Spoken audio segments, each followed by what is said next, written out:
Today we have a crazy revenge story all about stealing some expensive shoes. We'll get into that in a bit, but first, I told everyone in church about my sister's extramarital affair. My sister has always been a holier-than-thou sort of person. She was incredibly judgmental and believed that she was somehow better than everyone. I didn't realize why she was like that until we were adults. My sister and I grew up with our parents in a small town where most people are religious. It wasn't uncommon to see adult teenagers rebel against their parents, leave home, leave that town, and never return. Some others leave the town and return to fully consecrate their lives to God and the church. The ones who stayed got married and had children who then continued with the circle. Growing up around there as a child meant that you probably already knew who you were going to marry. You may not be dating them, you may not even like them, and you may not know that you'll marry them, though some people claim to have been briefed by the Holy Spirit but instructed to do nothing about the information, but you will know them.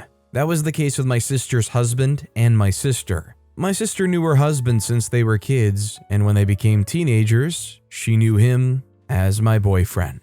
Yes, my sister's husband and I used to go out, albeit secretly. My parents had strict rules about dating. We were only allowed to date if we were old enough to get married. That means we weren't allowed to go on dates until we were 18. Many people don't believe this when I tell them, but it's true. As children, we dated secretly behind our parents in church, and all the teenagers knew who was dating whom. But we kept it a sacred secret from our parents. Our parents never knew, and on the few occasions when parents found out, they punished their children. When I was 15, I sent a handwritten note to my sister's husband, now ex, and told him that I'd love to kiss him. Yes, it was daring and wild for a church girl, but I've always been a bit wild now that I think about it.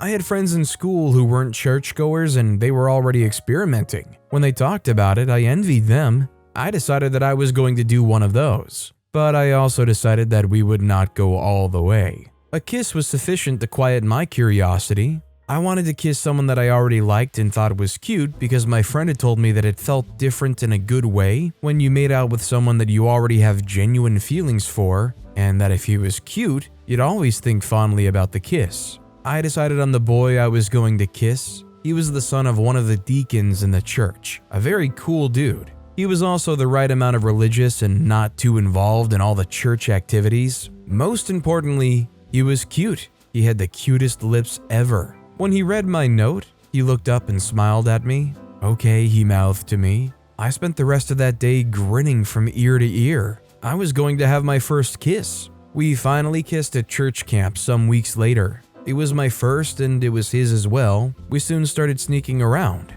One day after our usual romp, he held my hand and asked if I'd be his wife. I burst out laughing. Wife? He said yes. I'd love to be your girlfriend, I told him. We smiled and kissed some more. I was so excited about what had happened that I ran home and tattled to my sister. Wrong move.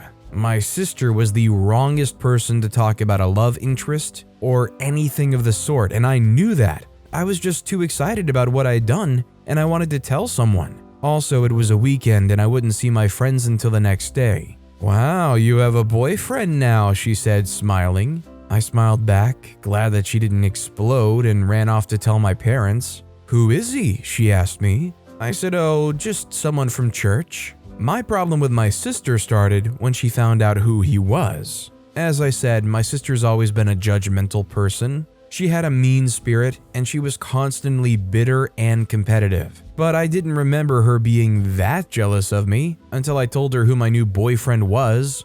First of all, she made a point to always point out my flaws or tell everyone about the silly things I did at home. She also kept all her tales for when he was around or within earshot. I figured out quite early that she had feelings for him too. It wasn't unusual. He was in the same grade as she was, he was very handsome, and many of the girls in church liked him. I endured her jabs and insults because I knew she liked him.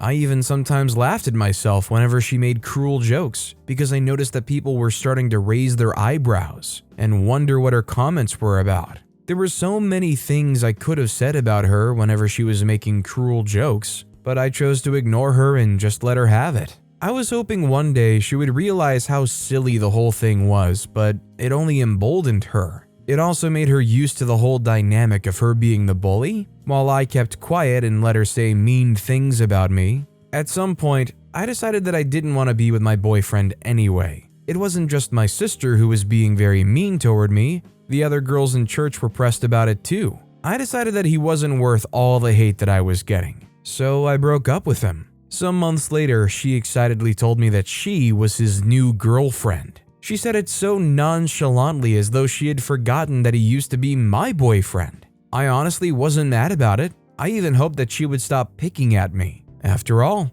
he now had the guy she'd always wanted and could finally leave me alone. I was wrong. It got even worse. I don't think my sister ever believed that her boyfriend ever got over me. Perhaps he told her that he wasn't over me or behaved himself in ways that suggested that he wasn't. But my sister would work twice as hard to put me down when it was around. It was pathetic. Soon, her picking me apart didn't just stop whenever my ex was around. She started to report everything I did to my parents too. She told them I was friends with all the bad girls in school. She told them about the guys that were asking him and managed to scare my parents into homeschooling me for senior year. Despite all her hate and bullying, her relationship with her boyfriend wasn't getting any better. He cheated on her ever so frequently. When he was in college, she would ride the bus to see him on a whim. Her entire life was wrapped around making sure that no girl came close to him. She kept malice with any girl she saw speaking to him and would find dirt about them to tell the church.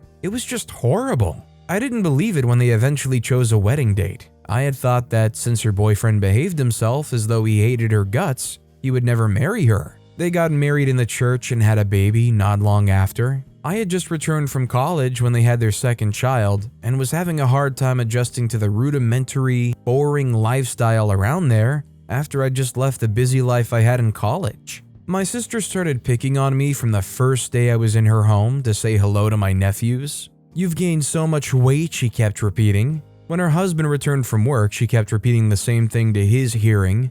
"Oh, she looks great. She was very skinny before, so the new weight creates a nice balance," her husband said, rocking their second son. I saw my sister's countenance change abruptly. I eventually left earlier than planned because I was very uncomfortable with the atmosphere. It saddened me that even after years, my sister hadn't changed. I started a business as a corporate event planner, so my job took me to hotels a lot. On one of the days when I was speaking with the manager of a hotel just outside the town, trying to negotiate a discount on the rooms for my clients' guests, I saw someone who looked like my sister walking out of the hotel with a middle-aged man. I couldn't believe my eyes. I looked well and saw that it was indeed my sister. She was holding hands with him and there was certainly more going on there. The interesting part was that the middle-aged man was not just one of the pastors in church, but also her husband's uncle. Turns out my super judgmental sister was sleeping with her husband's uncle. Even when the facts were there for me to see,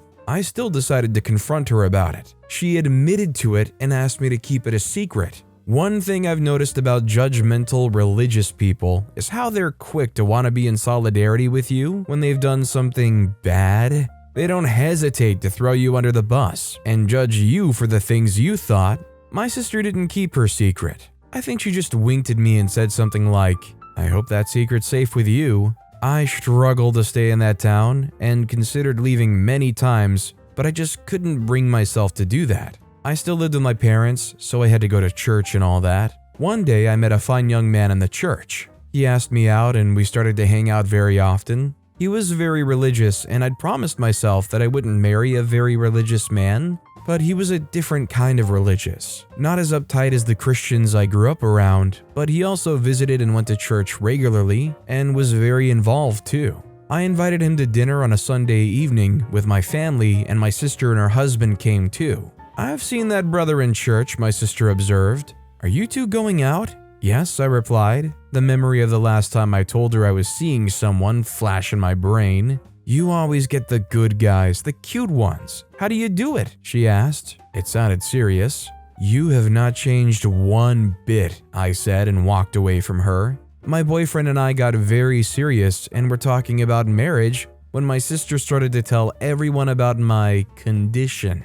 She was talking to other women in prayer groups and asking them to remember me in their prayers because I was infertile and unable to have children. One thing about church folks is they talk and gossip. News travels around as fast as light. I had no idea what had been going on, but I noticed how the older women in church would sometimes look at me in pity and tell me they were praying for me. It didn't make sense. It wasn't until my boyfriend confronted me about not telling him about my infertility issues that I understood the gestures. One of the women had praised him for standing by me despite my condition, and he had quizzed her. When I was 20, I had an accident, and the doctors worried that it would affect my reproductive system. After the surgery, the doctors confirmed to my parents that I was fine and could have children if I wanted. If I had infertility-related issues, I would certainly have told my boyfriend. I knew who had told them. It had to be my sister, because only my family knew, and it was certainly not my old parents spreading such news about me.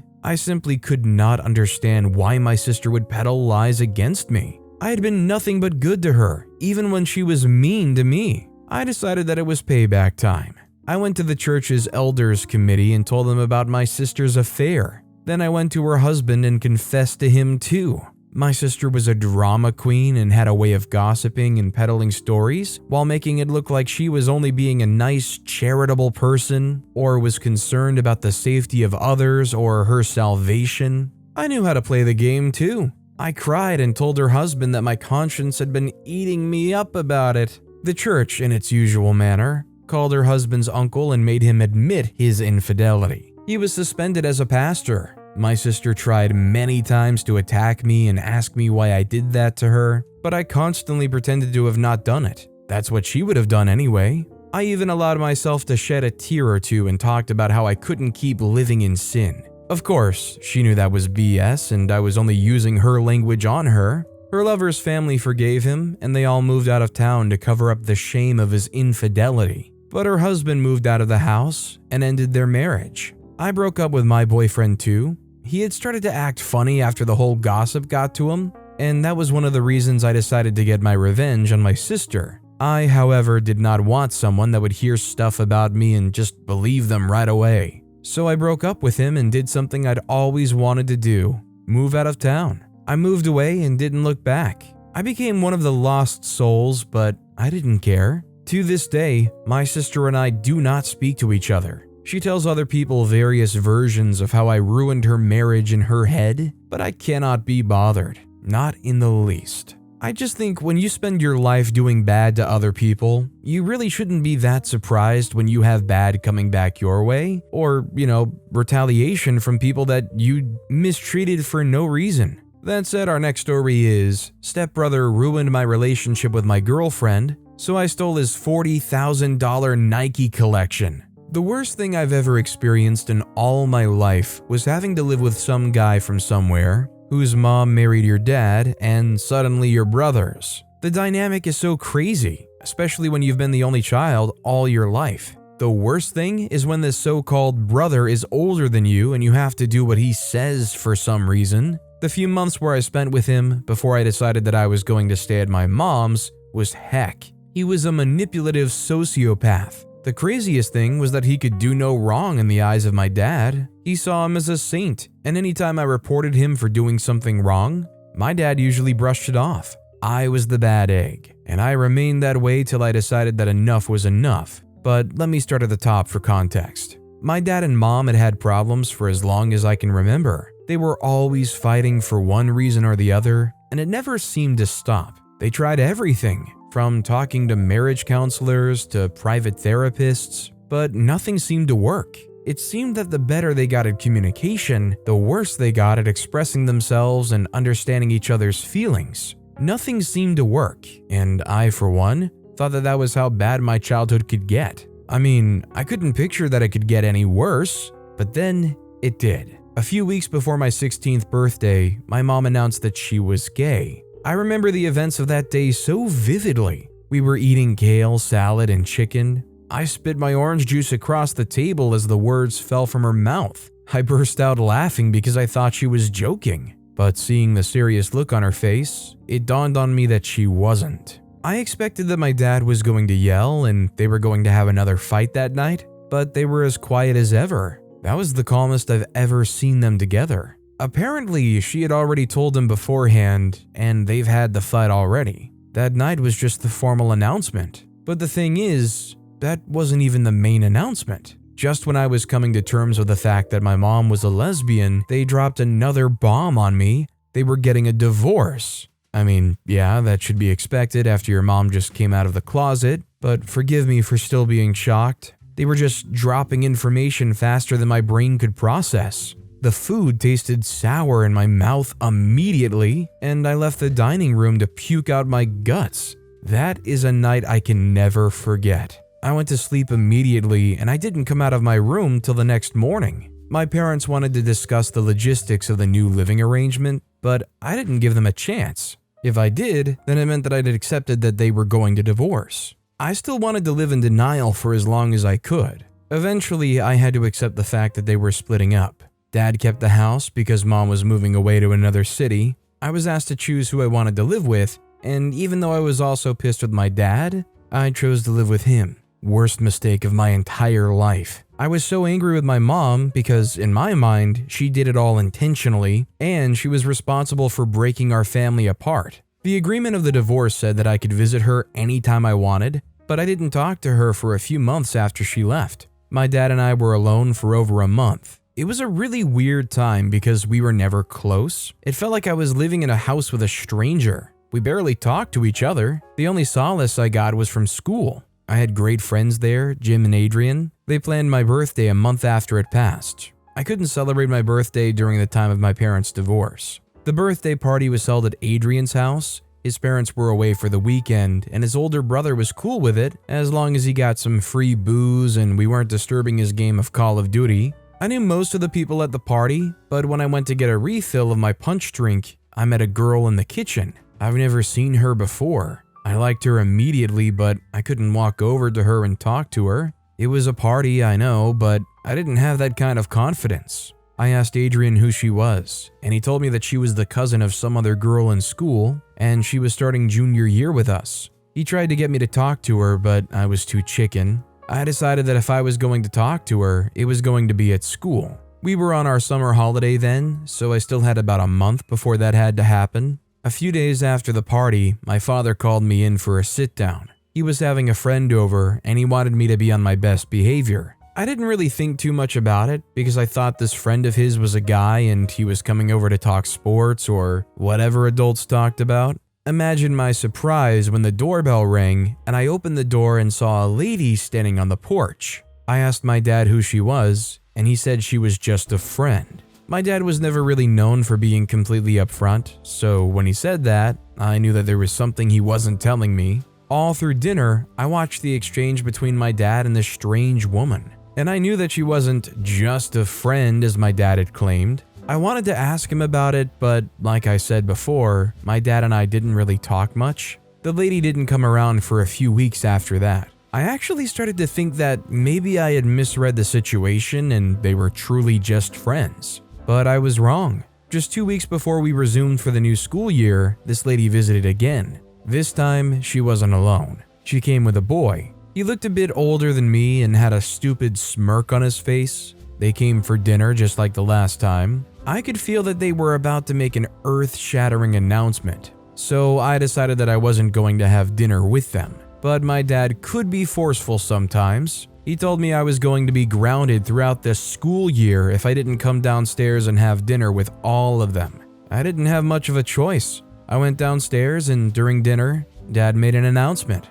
He and the lady had been seeing each other for a while, and the guy who came with her was her son apparently. They were moving into our house. For the second time, I spit my drink. It was apple juice this time. I thought I could never again be more shocked since the day my mom came out that she was gay, but this was another level. The craziest thing was that she was planning to move in a few days. Not her alone, but her son also. At that moment, it felt like the walls were closing in around me and I was trapped. I had to leave the room and get some air. I stayed alone in my room for the rest of the night and didn't talk to my dad the next day. It was just too soon. Less than 2 months since my mom left? Really? Is that how fast people fall in love and define their relationships? I knew one of the problems mom and dad had was the fact that he was having an affair outside the relationship. I know this because mom used to call him a lying, cheating jerk all the time. She didn't have proof at the time, Maybe that's why they didn't get divorced earlier, but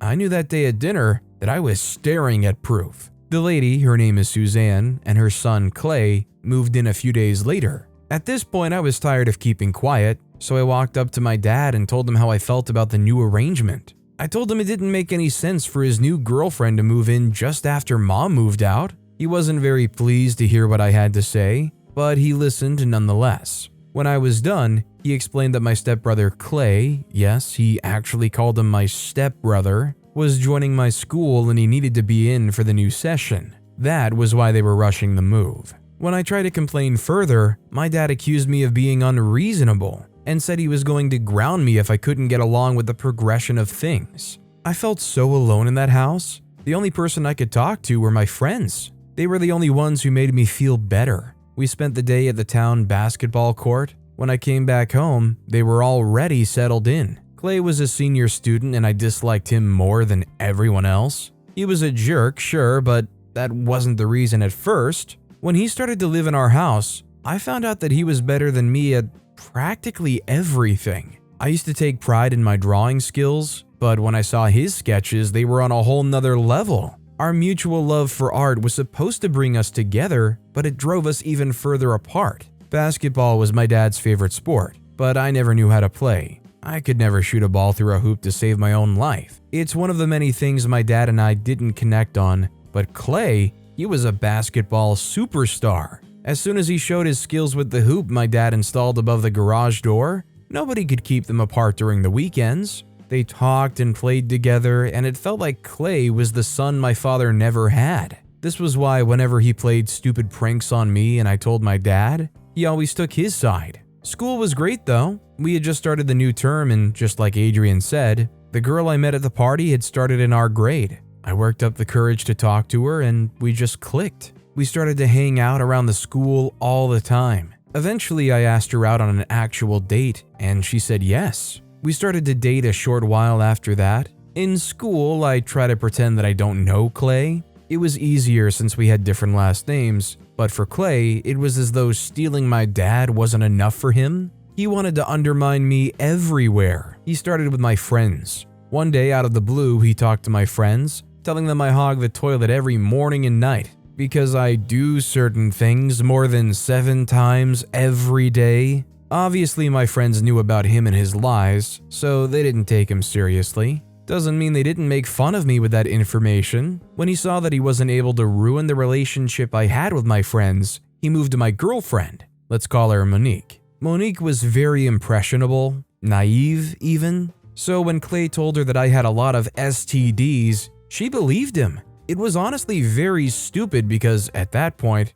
I was still a virgin. But Clay had to be really convincing because after that time, she made me get treatment for a disease I didn't have, and even after I did, she couldn't even stand me. She found it hard to hold hands with me, and she wouldn't even let me kiss her. We had to break up eventually because at that rate, it was obvious that the relationship was on its last legs. It hurt because I really liked her, but in a way it was good we broke up because if she could take Clay's word for it without giving me the benefit of the doubt, then we weren't even supposed to be together in the first place. After all these happened, I decided that if my dad wasn't going to come to my rescue, I was going to do it myself. I was going to make Clay pay for all the bullying, and I was going to do it by hitting something he loves so much. His boxed Nike sneakers worth over $40,000. But first, I called my mom. I told her I was tired of living with my dad and I wanted to live with her.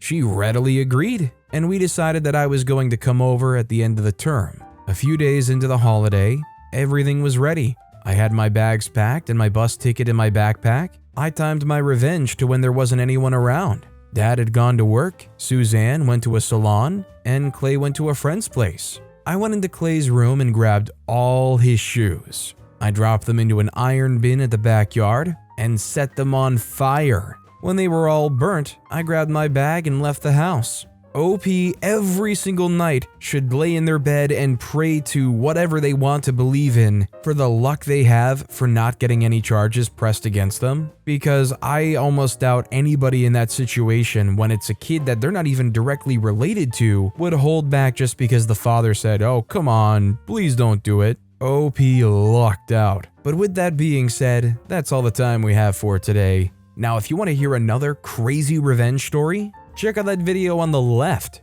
Or if you missed my latest video, check out that video on the right. That said, I'll see you all next time with some more stories.